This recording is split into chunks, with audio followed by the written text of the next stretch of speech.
And we have a number of Central Kenya MPs who are complaining about the dominance of Chinese in business, saying that it is affecting and stifling traders, fairly small traders, and they're having a press briefing right now at Parliament. And so let's listen into what they're saying. And this is Ndindi Nyoro, who's the MP for Kiharu, who's currently speaking.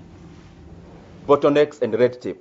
Number 5, all trading licenses issued to foreigners for things that can be done by locals must be nullified forthwith.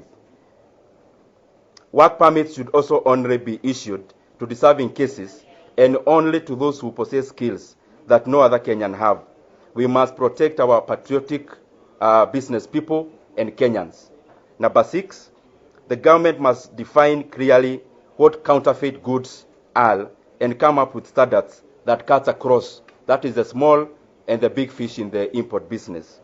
In the current scenario, our own small business people are becoming targets of rogue law enforcers who have the mandate to define what counterfeit is. And number 7, which is the last resolve that we have, in the long and medium term, the government must establish the reason why most established manufacturers are opting to import instead of manufacturing locally. Why are imports more competitive than the locally manufactured commodities?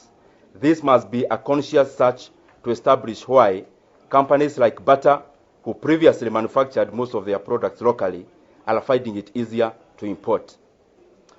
In a nutshell, what we are just trying to say is that we have seen over the past many months, tumeona wanabiashara wa Kenya wakipata a great hard time.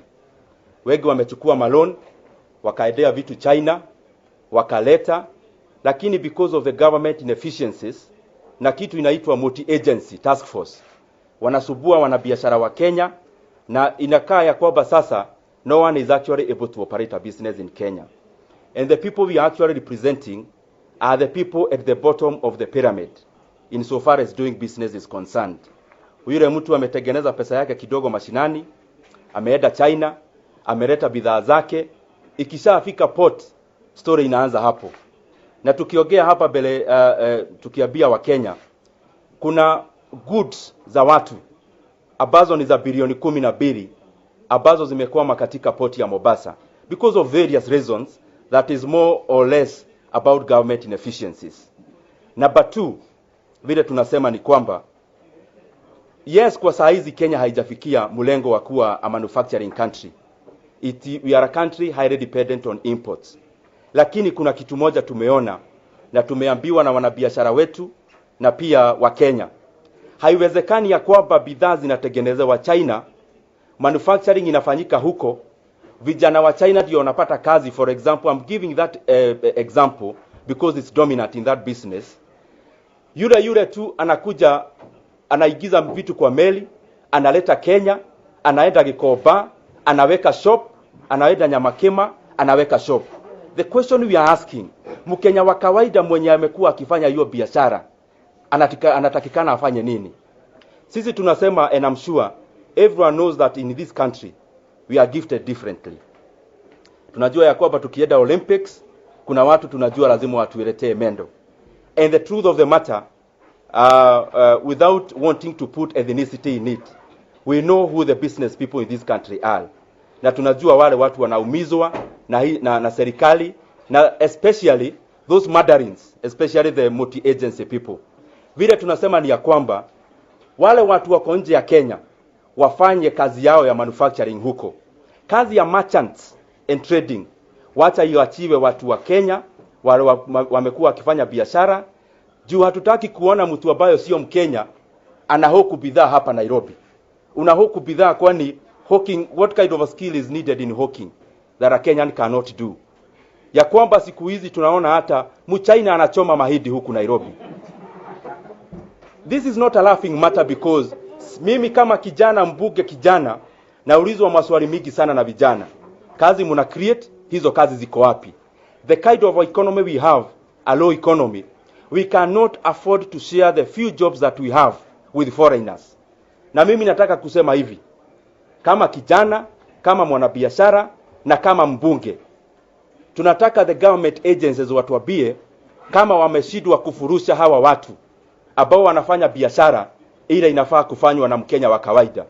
Na kama wameshindwa, hiyo kazi tutafanya, because we must guard the few jobs that we have, we must guard the few business opportunities that we have to protect our people, kwa sababu hawa ndio voters walitokea kama dhuraku na sasa dhuraku inaumia.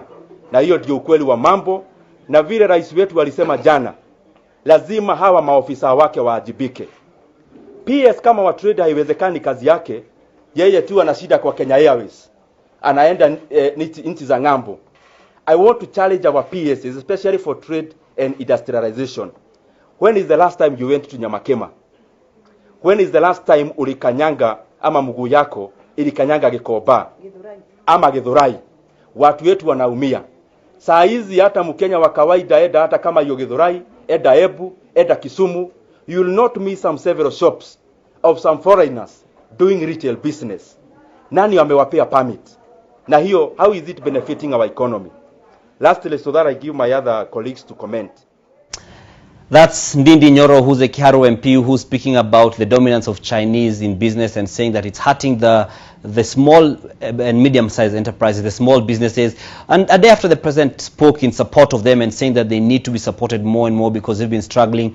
And this kind of thing hits on the big four agenda, because one of them is manufacturing, which is one of the causes, one of the issues that he's raising there, that says that, where he's saying that we have even companies that were manufacturing goods locally are now preferring to import because it's a lower cost. And so manufacturing has a big input in regards to the costs when it comes to energy. And one of the challenges that brings down our manufacturing capacity as a country is the cost of energy, which is what the government has been trying to address but is yet to finally come to a resolution. And so that is what is happening. Ndindi Nyoro is still speaking.